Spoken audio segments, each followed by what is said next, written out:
Você faz várias ações, DD esses treinamentos, e mesmo assim parece que as coisas elas não mudam quando o assunto é saúde e segurança no trabalho. Sabe por quê? Porque você está olhando para essas ações individualmente, sem levar em consideração o todo, ou seja, sem levar em consideração aquilo que vai ditar se a sua ação vai ou não dar certo ou vai ou não se sustentar. O nome disso é cultura de segurança e é sobre isso que eu vou falar hoje com vocês. O meu nome é Kendra Venturella, sou psicóloga em saúde e segurança no trabalho, especialista em cultura de segurança e nesse vídeo eu vou te explicar de forma prática o que é cultura de segurança e o porquê ela está por trás de tudo que funciona ou não funciona na área de saúde e segurança no trabalho. E o que é a cultura de segurança?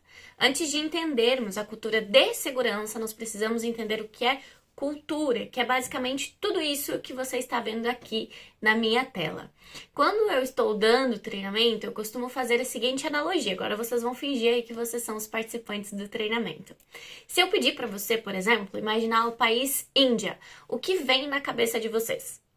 Talvez tenha vindo uma população gigantesca, talvez esteja vindo vacas por todo canto, talvez esteja vindo um fluxo de carros muito grande, comida na rua, enfim. Agora, se eu pedir para você imaginar Paris, o que vai vir na sua cabeça? Talvez venha a Torre Eiffel, talvez venha perfumes, talvez venha comida, talvez venha moda, ou quem sabe até os ratos que vivem por lá. Mas você não precisa ter ido nem para a Índia, nem para Paris para saber como as coisas funcionam por lá. Até porque você tem acesso a informações. E são essas informações que transcendem aquele local. Basicamente, cultura é como as coisas funcionam por aqui. Se você jogar no Google a palavra cultura ou qual o significado de cultura, vai aparecer isso aqui. Então, o Google diz pra gente que ela representa o conjunto de saberes, tradições, técnicas, hábitos, comportamentos, costumes e modos de fazer modos de fazer de um determinado grupo. É considerado um patrimônio cultural, transmitido entre gerações. Temos como exemplo as lendas folclóricas, feiras populares, rituais, as danças, a culinária e etc. Quando a gente fala de cultura, a gente não só consegue vivenciar, mas a gente consegue visualizar. O que acontece é que a gente vê que várias empresas falam que a cultura funciona de uma determinada forma naquela organização, mas no fundo a gente sabe que não é bem assim e a gente consegue perceber isso simplesmente de estar na portaria daquela empresa. É isso que eu costumo falar, que eu não preciso entrar na empresa para saber como é a cultura dela, eu só preciso estar na portaria, porque na portaria eu já consigo identificar várias coisas que vão me dizer sobre como as coisas funcionam por ali. E isso que é importante. Óbvio que a gente não pode tirar uma conclusão apenas com isso, mas isso já vai te dizer bastante coisa. Pegando esse conceito do Google e fazendo uma analogia para as organizações, eu posso trazer da seguinte maneira. Ela representa o conjunto de regras, procedimentos, comportamentos, clima, qualidade nas relações e modos de fazer as atividades da organização. É considerada algo que transcende os colaboradores atuais, mas que se perpetua mesmo quando existe rotatividade. É a forma como as coisas funcionam por aqui, conforme eu já falei. O que é importante a gente dizer é que a cultura ela é tão forte no dia a dia, na rotina, que mesmo que um colaborador saia, ela vai continuar da mesma maneira. A não ser que esse colaborador ele tenha um impacto muito grande quando o assunto é a cultura. Então, trazendo um exemplo para vocês, se eu tenho um líder em que ele impacta negativamente a cultura da empresa, a cultura organizacional, e ele sai, e vem um líder que pensa totalmente diferente e quer fazer diferente, quer fazer o novo, as chances de ele ter um impacto positivo na cultura e as coisas mudarem é muito grande. Afinal, ele é um tomador de decisão e ele está determinado a fazer diferente e ele vai utilizar a influência dele para isso. A mesma coisa acontece ao contrário. Se eu tenho um líder que ele faz tudo isso, ele apoia positivamente a cultura organizacional ou até mesmo a cultura de segurança e ele sai e vem um líder que não está nem aí, as chances é de que todas aquelas ações que foram feitas anteriormente, elas vão se perdendo, porque a cultura ela precisa ser sustentada. Então eu já vou fazer uma provocação e pedir para você se questionar. O que sustenta a cultura organizacional da sua empresa e principalmente a cultura de segurança? O que faz com que ela continue sendo da maneira como ela é? O que é o pilar dessa cultura atual? Se questionem, porque isso vai poder te dar um direcionamento. Mas agora, falando da cultura de segurança, para ficar ainda mais assertivo para o tema do vídeo, a gente pode trazer que cultura de segurança é o conjunto de crenças, valores, hábitos e comportamentos compartilhados sobre segurança dentro de uma organização. Então, a gente está falando de segurança em específico. É aquilo que acontece quando ninguém está olhando. A cultura de segurança define o que é tolerado, o que é priorizado, o que é incentivado e principalmente aquilo que é ignorado. Então, olha o poder disso. A cultura de segurança define o que é tolerado, priorizado, incentivado e ignorado. Então, eu posso falar que a cultura de segurança é um valor aqui dentro da empresa. Mas na hora que acontece algum problema na produção, o que vai valer mais? A segurança ou a entrega para o cliente? Eu vou colocar em risco esses meus colaboradores? Eu vou trazer pressão, pressa? Vai ter uma cobrança excessiva em cima deles? É isso que vai compor a cultura de segurança e logo a gente vai especificar um pouquinho melhor. E da onde que veio esse tal termo, né? Isso surgiu lá em 1986, quando aconteceu o desastre de Chernobyl. Então, a partir de toda a avaliação que foi feita do acidente, ou aquilo que ainda nós chamamos de investigação de acidentes, eles chegaram à conclusão de que o que aconteceu e ocasionou aquele desastre foi a falta de cultura de segurança. O que é um erro bem precipitado, e no decorrer dos vídeos que vão surgindo aqui, vocês também vão estar vendo que não é bem assim, não existe essa falta de cultura de segurança, sempre há cultura de segurança. Mas a gente precisa saber se ela é uma cultura forte ou uma cultura fraca. Mas isso eu vou fazer um outro vídeo à parte para vocês. Porém, hoje em dia a gente sabe que não necessariamente a culpa foi da cultura de segurança apenas, mas também envolvia a questão da segurança psicológica, que faz parte e que tem um impacto muito grande quando a gente fala de cultura. Só que a segurança psicológica também é um termo que eu vou trazer em outro vídeo para vocês, porque merece um aprofundamento. Mas foi ali que basicamente o mundo entendeu que quando a gente fala de segurança não é só sobre a parte técnica, não é só sobre ter normas e procedimentos, porque lá tinha bastante normas e procedimentos. Mas muita coisa depende da cultura, sobre como as coisas funcionam por aqui. Se essas regras e se esses procedimentos eles são vivenciados, se existe estrutura para suportar que as pessoas elas consigam seguir esses procedimentos e essas regras com segurança. E a partir dali, muitas empresas começaram a estudar como formar uma cultura mais segura.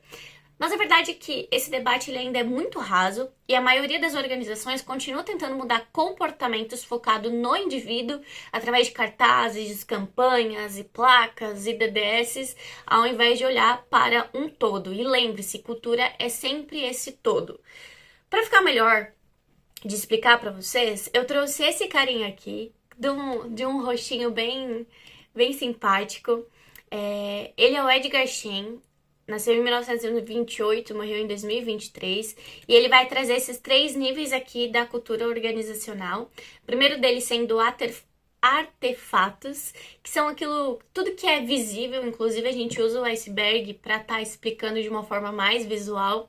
Então, a parte de cima do iceberg, aquilo que a gente consegue visualizar quando a gente está no mar, é a parte das instalações, dos rituais das empresas, do dress code, ou seja, a forma como as pessoas têm que se vestir.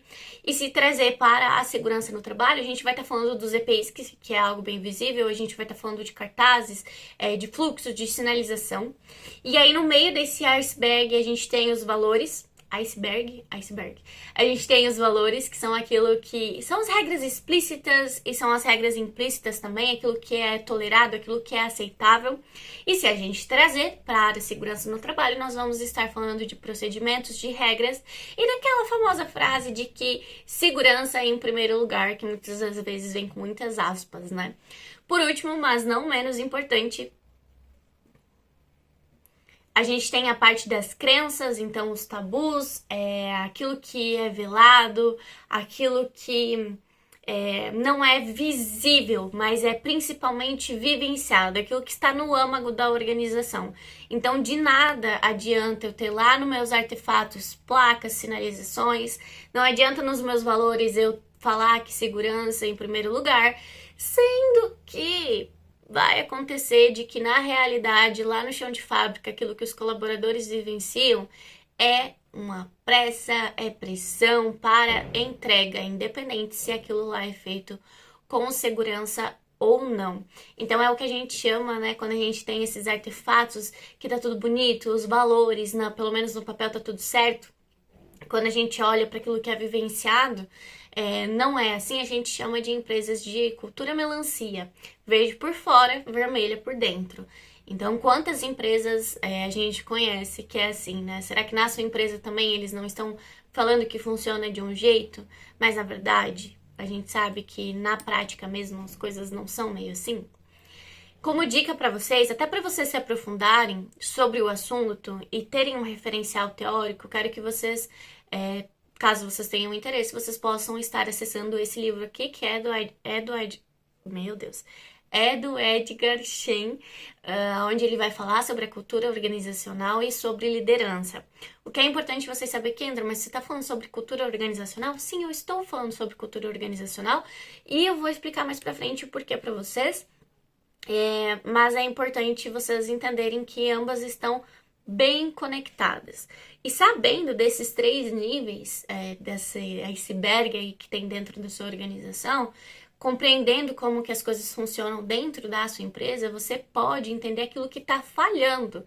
E o que eu mais vejo por aí são essas culturas que pregam alguma coisa e fazem outra completamente diferente. Então, existe uma grande inconsistência desses 3 níveis e essa inconsistência é capaz de falar muito sobre a cultura de segurança da sua empresa e aquilo que é consistente também. E a partir disso, você vai saber o que precisa ser fortalecido e poder pensar em ações mesmo para poder mudar essa cultura de segurança. Então, já deixei a indicação do livro para vocês e o que é importante a gente saber também é o que compõe a cultura de segurança. Nossa, até eu já tô cansada de tanta cultura de segurança que eu tô falando aqui, né? Mas é necessário. Vocês sabem que é esse o tema, mas ele vai se repetir bastante. Então, olhando até para aquilo que compõe esses 3 níveis que o Edgar traz, a gente tem as crenças coletivas. Então, trazendo um exemplo para vocês. Eu acabei de entrar dentro da empresa e lá na minha integração de segurança eles falaram que quando eu fosse na expedição eu precisaria usar o capacete de segurança. E aí eu saio da minha integração, vou pro meu primeiro dia de trabalho e eu percebo que ninguém está utilizando o capacete de segurança.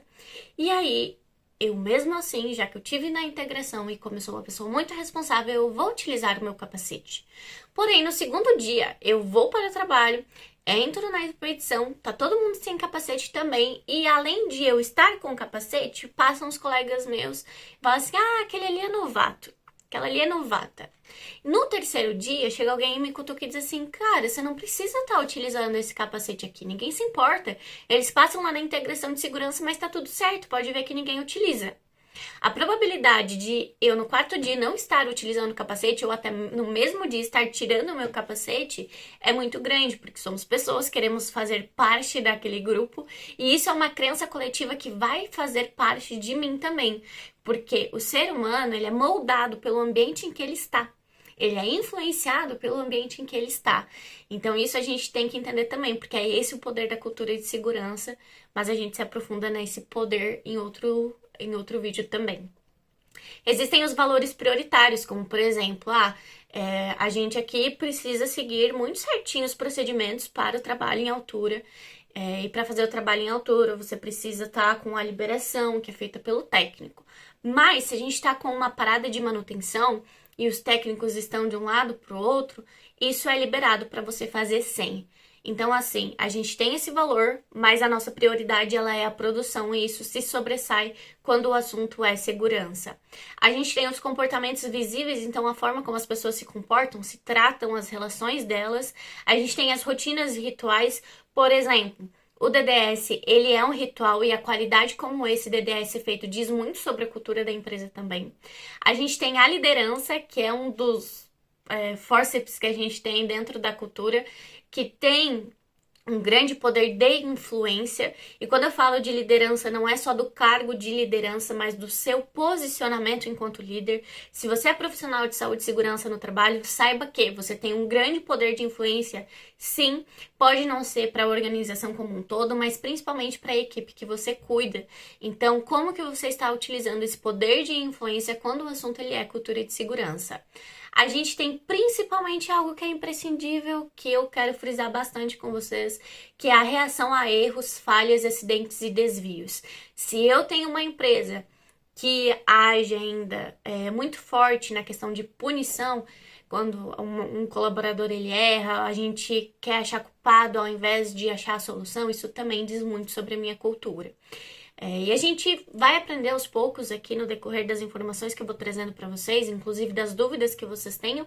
Se você tiver alguma dúvida até agora, né, se ficou alguma coisa aí ou que você queira saber, queira se aprofundar, já deixa aqui nos comentários que eu vou estar respondendo vocês. Mas a gente vai entender qual que é o impacto disso, a forma como a gente responde a esse tipo de situação, como que impacta diretamente a cultura de segurança. Mas é muito importante a gente saber que sim, impacta tanto positivamente quanto negativamente. A outra questão que não é vista muito por aí, mas que eu quis trazer para vocês é a capacitação do time do SESMIT, porque eu vejo que existem várias organizações que investem para transformar a cultura de segurança, para mudar a cultura de segurança para melhor, óbvio, né, porque para pior ninguém quer mudar, mas não abre mão para capacitar o time do SESMIT, ou até o time do SESMIT acredita que não precisa de desenvolvimento, não precisa de capacitação. E se eu estou falando de mudar a cultura de segurança, eu preciso capacitar esse time de SESMIT para que ele consiga suportar essa transformação cultural, porque senão não vai adiantar nada. Então, um dos componentes que eu acho essencial é a capacitação desse time de SESMIT para que eles tenham consciência daquilo que precisa ou não ser feito, para que eles tenham ferramentas, para que eles tenham um sistema de gestão robusto que possa suportar as ações necessárias para esse tipo de transformação. Óbvio que existem mudanças de vários tipos de níveis, né, desde mais profundos, desde o básico, mas eu costumo falar que a gente precisa começar pelo feijão com arroz bem feito. Se ele não tiver preparado certinho, bonitinho, com tempero certinho, nada daquilo que a gente queira fazer para além vai dar certo. Uma hora aquilo vai ruir. Então, também já fica aí como tarefa de casa para você olhar para o feijão com arroz da cultura de segurança da sua empresa, para as ferramentas básicas, para o sistema de gestão, tá funcionando, não tá? Como que tá os rituais? Como que tá essa questão da liderança? Como tá a capacitação do SESMIT? Quais são os comportamentos visíveis, o que é tolerado e o que não é tolerado. E algo que é mais importante do que tudo isso que eu falei, que é muito necessário e que eu entendo que seja uma grande confusão, é que se confunde muito ainda que existe cultura de segurança, cultura organizacional, cultura de qualidade, cultura de meio ambiente, cultura de produção, cultura disso, cultura daquilo, não existe isso. Tá? Cultura organizacional é como se fosse esse armário que eu tô mostrando para vocês. Esse armário é a cultura organizacional. Tudo que tá dentro dele, que entra daí segurança, que entra qualidade, que entra as funções do RH, que entra a parte de meio ambiente, é o que compõe essa cultura organizacional. Então, a cultura de segurança faz parte da cultura organizacional. Kendra, e o que isso impacta? Impacta a minha bênção, que a gente precisa entender que cultura de segurança é algo multidisciplinar. Não adianta, às vezes, a gente estar se matando, querendo deixar o sistema de gestão robusto, querendo ter os melhores DDS, os melhores treinamentos e fazer as melhores ações, sendo que a gente não tem o apoio da RH. Porque vai chegar em determinado momento que você não vai conseguir ir para frente, porque a gente precisa do RH. Não adianta você fazer tudo isso se você não tem o apoio do meio ambiente. Não adianta você fazer tudo isso sendo que a produção ainda é levada mais a sério que a segurança. Cultura é multidisciplinar. Cultura de segurança é multidisciplinar. Por que surgiu esses termos separados? Primeiro, por conta de Chernobyl, mas se manteve para que a gente possa olhar de forma micro. Macro, cultura organizacional. Micro, a gente vai falar da cultura de segurança, cultura de meio ambiente, blá, blá, blá, blá, blá. Eu tenho certo receio com relação a isso, porque acaba meio que separando as coisas, como se cultura de segurança fosse só responsabilidade da área da segurança. E que a parte de RH fosse só responsabilidade do RH. Que o desenvolvimento de liderança, por exemplo, não, é com o RH. Que riscos psicossociais, não, com o RH, não tem nada a ver com a segurança. Por quê? Porque a gente criou esses termos que criam essa separação. Então a gente tem que tomar cuidado com isso, porque tudo isso faz parte de um todo. Então, para que eu tenha uma cultura organizacional bacana, robusta, que tenha sustentabilidade, que sirva para alguma coisa, principalmente para criar ambientes de trabalho mais saudáveis e seguros, eu preciso que dentro dela tenha uma cultura de segurança robusta, uma cultura de qualidade robusta, uma cultura de RH robusta ou de gente de gestão, uma cultura de meio ambiente robusta, porque todos eles vão se sustentar. Então, se você é profissional da área de SST, você sabe mais do que ninguém de que várias vezes você precisa do apoio de outras áreas. Por exemplo, a gente tem muita dificuldade, às vezes a gente precisa fazer alguma ação em saúde e segurança no trabalho, mas a gente não tem o apoio da manutenção. Isso se deve, vamos pegar um exemplo da NR12. A gente quer adequar a NR12 dentro do nosso sistema de gestão, mas a gente não tem o apoio da área da manutenção, até porque a área da manutenção fica responsável por essa questão de procedimento, blá, blá, blá, blá, blá. Ou seja, se eu não tenho o apoio da manutenção, eu não consigo melhorar o meu sistema dentro de segurança. Aí imagina que eu preciso de líderes mais capacitados, mas eu não consigo ter o apoio do RH para desenvolver eles. E eu consigo ir até certo ponto. Imagina que a gente precisa consultar os colaboradores, mas a equipe de SESMIT não sabe nem conversar com o coitado do colaborador. Então, por isso que eu trago essa imagem aqui para vocês saberem que está tudo sincronizado, tudo funcionando ao mesmo tempo. Não é uma coisa à parte da outra, é tudo um conjunto, faz tudo parte de um todo. Então, se você quer evoluir, quando o assunto é saúde e segurança no trabalho, não olhe só para a ferramenta de forma individual, mas olhe olhe para esse todo que está interligado com ela. Só que o que as pessoas não contam e que eu acho muito errado que sustenta uma crença dentro da área de SST é achar que para a gente melhorar a cultura de segurança a gente precisa de investimentos muito altos e que a gente precisa do apoio de toda a liderança. E não é assim, tá? Existem formas, que inclusive eu abordo lá na formação ASF, onde eu ajudo profissionais de SST a alavancarem a cultura de segurança em até 90 dias. Lá eu falo sobre isso, eu ensino que a gente precisa olhar para o feijão com arroz. Então a gente pega uma ferramenta, a gente aplica um método que vai fazer com que em 90 dias a cultura de segurança mude. Ou seja, isso só prova que não precisa de investimentos gigantescos, que você não precisa ter todo o conhecimento do mundo. Não, mas que você precisa de técnica e principalmente precisa de um método. Para finalizar esse vídeo aqui, eu gostaria de convidar você a se questionar como que está sendo feito o feijão com arroz da cultura de segurança da sua empresa. Pega esses componentes que eu passei para vocês, faz uma análise aí, e se você tiver dúvida ou quiser entender um pouquinho mais, deixa sua dúvida aqui, já deixa seu like, compartilha com quem precisa entender o que é a cultura de segurança, que logo eu volto com mais conteúdos pra gente se aprofundar sobre esse assunto que não é difícil, mas é complexo. Então a gente precisa olhar aos poucos em sementinhas, em pílulas de conhecimento. Por hoje é isso, te agradeço por assistir esse vídeo e até breve.